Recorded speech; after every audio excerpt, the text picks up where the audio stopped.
మన Chiranjeevi vascular and multi speciality hospital దేశంలోనే best vascular and endovascular facilities and all multi speciality care.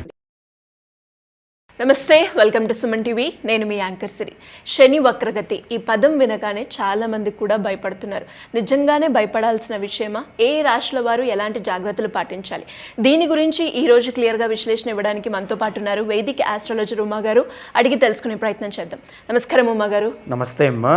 శని వక్రగతి అంటే ఏంటి? అండ్ చాలా మంది ఈ పదం వినగానే ఏదో అయిపోతుంది, నా జీవితంలో తెలియకుండానే ఏదో జరిగిపోతుంది అన్న భయాందోళనలో ఉన్నారు అని చెప్పొచ్చు.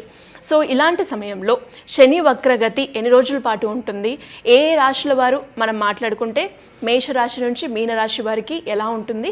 ఏ సందర్భాల్లో జాగ్రత్తలు పాటించాలి ఉమాగారు? తప్పనిసరిగా అండి. సో ఈ సిరీస్ ఆఫ్ వీడియోస్లో శని వక్రము అంటే ఏంటి, తర్వాత అది ఏ రాశుల వాళ్ళకి ఎలాంటి ప్రభావితం అవుతుంది అనేటువంటిది చాలా డీటెయిల్గా చూద్దామండి. ఈ 27th జూలై దగ్గర నుంచి డిసెంబర్ 10వ తారీఖు దాకా, అంటే సుమారుగా 137 రోజుల పాటు శని ప్రతి సంవత్సరం కూడా వక్రగతిలోకి వెళుతూ ఉంటారండి. సుమారుగా 5 నెలల పాటు ఇక్కడ కూడా యావరేజ్కి ఇలాగే కనబడుతోంది. ఇదేంటి అంటే వక్రంలోకి శని వెళ్ళినప్పుడు రీట్రోగ్రేషన్ అంటారు. అంటే వక్రగతి అనేది ఆకాశంలో ఖగోళంలో మనకు నిజంగా కనబడదు. అది భూమి యొక్క సంచారం వల్ల మనకు అనిపించేటువంటి ఒక భ్రమ మాత్రమే. కానీ ఆ రీట్రోగ్రేషన్ జరిగినప్పుడు ఫలిత భాగంలో, అంటే ఆ జాతకుడికి కానీ లేకపోతే ఈ యొక్క దేశ గోచారంలో కానీ మార్పులు అనేటువంటివి కనబడతాయి. ఫర్ ఎగ్జాంపుల్ శని ఇప్పుడు రేవతి నక్షత్రం మీద ఉన్నారండి. అక్టోబర్ 10వ తారీఖు దాకా రేవతి నక్షత్రంలో ఉన్నటువంటి శనిగ్రహ సంచారం అక్టోబర్ 10 తర్వాత మళ్ళీ వెనక్కి ఉత్తరాభాద్ర నక్షత్రం మీదకి రాబోతుంది. సో అయితే మనం డీటెయిల్గా చూస్తే ఈ రీట్రోగ్రేషన్ అంటే రీఎవాల్యూషన్, మనల్ని మనం రీచెక్ చేసుకోవడం. కర్మ, పాస్ట్ లైఫ్లో కర్మ, పాస్ట్ డేస్లో చేసిన కర్మకి ఇప్పుడు దానికి తగినట్టుగా అనుభవింప చేయడమే. లేకపోతే లాస్ట్లో పెండింగ్ పనులు ఏవైతే ఉంటాయో, ఫర్ ఎగ్జాంపుల్ డబ్బుల విషయంలో, కెరీర్ విషయంలో, మన డిసిప్లిన్ విషయంలో, ఎందుకంటే శని అంటే డిసిప్లిన్ అండి, కర్మ, తర్వాత క్రమశిక్షణ, ఇవన్నీ కూడా అయినాయి కాబట్టి. సో అలాంటి వాటి విషయాల్లో ఒక గుణపాఠాన్ని నేర్పడానికి శని అనేటువంటి ఆయన వక్రగతిలోకి వెళ్ళినప్పుడు కొన్ని రాశుల వాళ్ళకి చాలా డీప్ బ్యాడ్ ఎఫెక్ట్స్ అనేటువంటివి ఉంటాయి. అది బ్యాడ్ అనేటువంటిది నాట్ ఓన్లీ శని బట్టి మాత్రమే కాదండి, కంప్లీట్ చార్ట్ బట్టి, వాళ్ళ పర్సనల్ చార్ట్, అష్టక వర్గ అన్నిటి బట్టి డిసైడ్ అవుతుంది. అయితే శని బట్టి కొన్ని డీప్ బ్యాడ్ ఎఫెక్ట్స్ ఉంటాయి, కొన్ని పాజిటివ్ ఎఫెక్ట్స్ అనేటువంటివి కనబడతాయి, కొంత పేషెన్స్ని టెస్ట్ చేసే పీరియడ్ కూడా కనబడుతూ ఉంటుంది, కొన్ని డిలేస్ అనేటువంటివి కనబడతాయి, కొత్త విషయాలు నేర్చుకుంటారు అని చెప్పొచ్చు, సమాజ సేవ సర్వీస్ అనేటువంటిది అంతా కూడా పెరుగుతుంది అని కూడా చెప్పుకోవచ్చండి. ఈ జూలై 27వ తారీఖు దగ్గర నుంచి డిసెంబర్ 10వ తారీఖు దాకా 12 రాశుల వాళ్ళకి శని వక్రము అనేటువంటిది ఎలాంటి ఫలితాలు ఇవ్వబోతోంది? శనికి ముఖ్యంగా మనం తీసుకుంటే ఏమో 3 దృష్టిలు కలిగి ఉంటాడండి. శని ఏ స్థానంలో ఉన్నా ఆ స్థానం నుంచి 3వ స్థానం మీద, 3rd హౌస్ మీద ఆయన యొక్క దృష్టి అనేటువంటిది ఉంటుంది. చెడ్డదైతే చెడ్డది, శుభదృష్టి అయితే శుభదృష్టి. 7వ స్థానం మీద 2వ దృష్టి, ఇంకొక ప్రత్యేకమైన దృష్టి 10వ స్థానం మీద సంచారం జరుగుతూ ఉంటుందండి. ఆయన యొక్క దృష్టి ప్రసరిస్తూ ఉంటుంది. సో ఈ దృష్టిల ఆధారంగా మేషాది మీన రాశి వాళ్ళకి ఈ సిరీస్ ఆఫ్ వీడియోస్లో శని ప్రభావం అనేటువంటిది ఏ విధంగా ఉండబోతోందో మనం డీటెయిల్గా చూద్దామండి.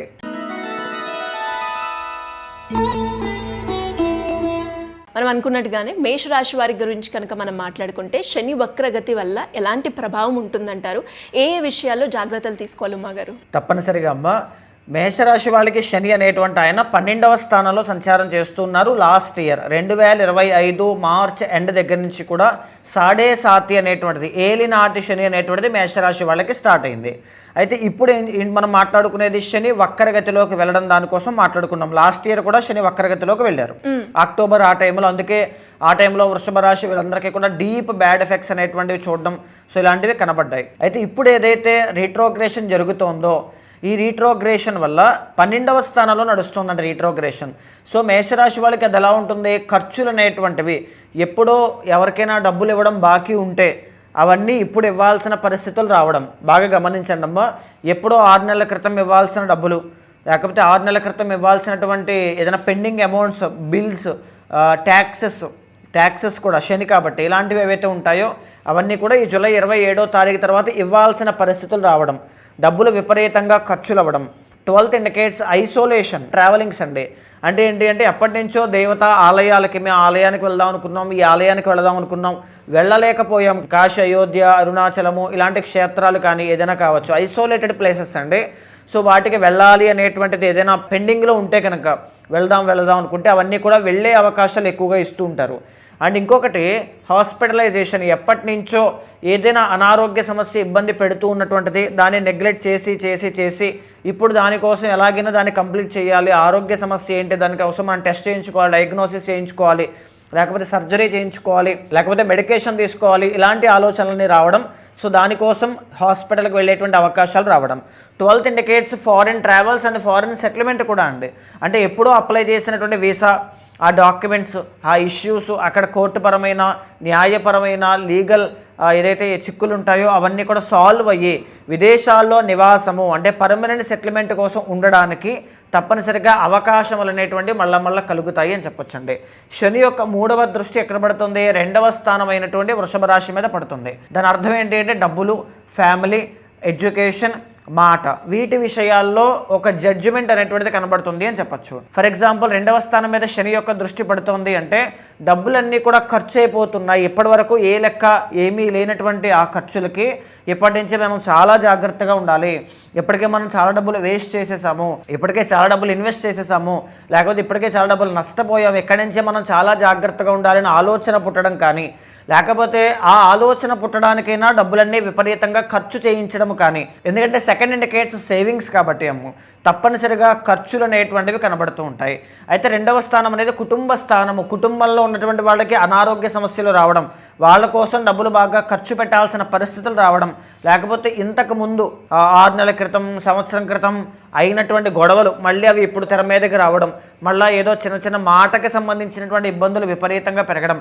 ఒకవేళ చదువుకునే విద్యార్థులు ఎవరైతే చూస్తుంటారో వాళ్ళైతే ఈ శని యొక్క దృష్టి ఎక్కడ పడుతుంది కాబట్టి ఏదైనా ఫెయిల్ అయిపోయిన టెస్ట్ మళ్ళీ రాయాల్సిన పరిస్థితులు రావడం కానీ, లేకపోతే లాంగ్ టర్మ్ కోర్సెస్ కానీ, షార్ట్ టర్మ్ కోర్సెస్ కానీ ఇలాంటివి తీసుకోవడం కానీ, అంటే మళ్ళా స్టార్ట్ అవుతుంది ఆ కర్మ అనేటువంటిది, మళ్ళీ స్టార్ట్ అవుతుంది, మళ్ళీ చేయాల్సిన పరిస్థితులు కనబడుతూ ఉంటాయి. అయితే శని యొక్క దృష్టి 7వ ఆస్పెక్ట్ అనేటువంటిది 6వ స్థానమైనటువంటి కన్యా రాశి మీద పడుతుంది. సో దాని మూలకంగా ఏంటి అంటే హెల్త్ ఇష్యూస్ అనమాట. ఎప్పటి నుంచి వీళ్ళు ఫిట్నెస్ మీద కాన్సన్ట్రేట్ చేస్తారు, నేను చాలా హెల్తీగా ఉండాలనుకుంటారు, నాకు ఎవరు శత్రువు ఉండకూడదు, డైలీ రొటీన్.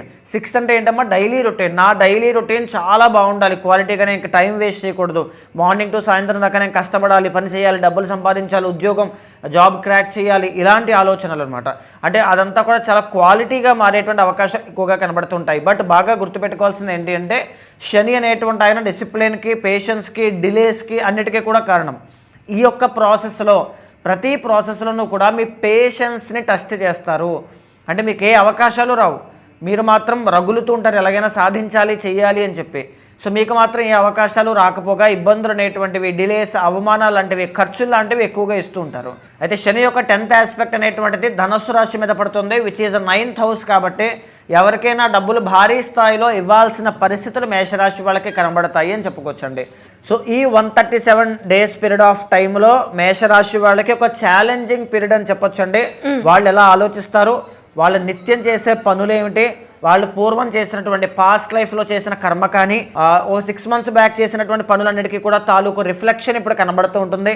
వాళ్ళ పనిని టెస్ట్ చేస్తారు, డిలేస్ అనేటువంటివి కనబడతాయి, ఖర్చులు అనేటువంటివి అధికంగా పెరుగుతాయి అని చెప్పొచ్చు. ఒక పక్కన మేషరాశి వాళ్ళకి నవంబర్ 1వ తారీఖు దాకా గురువు యొక్క స్ట్రెంత్ అనేది సరిగ్గా లేదు. అదేవిధంగా ఏలినాటి శనితో పాటుగానే కేతువు కూడా 5వ స్థానంలో సంచారం చేస్తూ ఉన్నారు. సో ఈ 137 డేస్ పీరియడ్ ఆఫ్ టైంలో మేషరాశి వాళ్ళు చాలా కేర్ఫుల్గా ఉండండి. మీరు ఏ నిర్ణయాలు తీసుకుంటారో దాని తాలూకు రిఫ్లెక్షనే కనబడుతుంది, ఏం ఆలోచిస్తూ ఉంటారో దాని తాలూకు మీకు జీవితంలో అదే జరుగుతూ ఉంటుంది. డిసిప్లైన్ వదలొద్దు, క్రమశిక్షణ వదలొద్దు, తప్పనిసరిగా పేషెన్స్ అనేటువంటిది ఖచ్చితంగా ఉంచుకోండి. వ్యక్తిగత జాతకంలో అష్టక వర్గాన్ని ఒకటి ఉంటుందండి.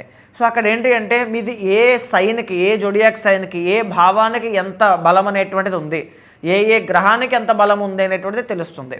సో దాన్ని బట్టి ఈ శని ప్లేస్మెంట్ అనేటువంటిది మీ నేటల్ చార్ట్లోకి ఏ స్థానం అవుతుంది, సో డీటెయిల్డ్గా అది చూడొచ్చు. అది చూసిన తర్వాత అది మీకు ఎలాంటి ఫలితాలు ఇస్తుంది, అది పేషెన్స్ని టెస్ట్ చేసే విధంగా డిలేస్ అనేటువంటివి ఇస్తాయా, లేకపోతే ఖచ్చితంగా మీకు అద్భుతమైన మార్పులు. ఎందుకంటే శని వక్రము అంటే చాలా ఫాస్ట్గా ఇచ్చేస్తాడు ఫలితాలు. ఇప్పుడు చూడండి, శని అనేటువంటి ఆయన మందగమనుడు, అంటే స్లో మూవింగ్ ప్లానెట్. 2.5 సంవత్సరాలు ఆయన మాత్రమే లేట్గా ట్రావెల్ చేస్తుంటారండి. వక్రము అంటే ఇంకా ఫాస్ట్ అయిపోతుంది అనమాట, రిజల్ట్ కూడా చాలా ఫాస్ట్ అయిపోతుంది. ఇంత ఫాస్ట్గా వచ్చేటువంటి ఈ కాస్మిక్ రిజల్ట్స్ అనేటువంటివి మీ నేటల్ చార్ట్లో అష్టక వర్గ అనేటువంటిది చూసిన తర్వాత అది ఎక్కడ ఎలాంటి ఫలితాలు ఇస్తాయి, పాజిటివా నెగిటివా మనం డీటెయిల్గా చూసిన తర్వాత దాని తాలూకు రెమెడీస్ అనేటువంటి మీరు ఆచరించండి. ఈ 137 డేస్లో మేషరాశి వాళ్ళకి టాప్లో ఉంటుందండి. ఫస్ట్ ఆఫ్ ఆల్ ఇప్పటి వరకు గోచారీత్యా మీరు ఆచరించాల్సిన రెమెడీ ఏమిటి అంటే శని యొక్క భగవానుడు మీకు అనుగ్రహం ఉండడానికి కాళీదేవి యొక్క ఆరాధన ఎక్కువగా చేస్తుండండి, చాలా బాగుంటుంది. మీరు అన్నట్టుగానే ఇంకెవరైనా కూడా ఈ శని వక్రగతి వల్ల ఇబ్బంది పడుతున్నా, లేదు అంటే శని ప్రభావం వల్ల ఇబ్బంది పడుతున్నా, ఏ రాశి వాళ్ళైనా కూడా మిమ్మల్ని వచ్చి దానికి తగ్గట్టుగా పరిహారం చేసుకోవాలి అంటే ఎలా ఉంటుందంటారు? తప్పనిసరిగా అమ్మ, శని అనేటువంటి ప్లానెట్ ఎప్పుడైనా సరే ఒక అద్భుతమైనటువంటి రాజయోగాన్ని ఇస్తారని. వృషభ లగ్నానికి, తులా లగ్నానికి, మకర కుంభ లగ్నాలకి వీళ్ళకి అద్భుతమైన రాజయోగాన్ని ఇస్తారు.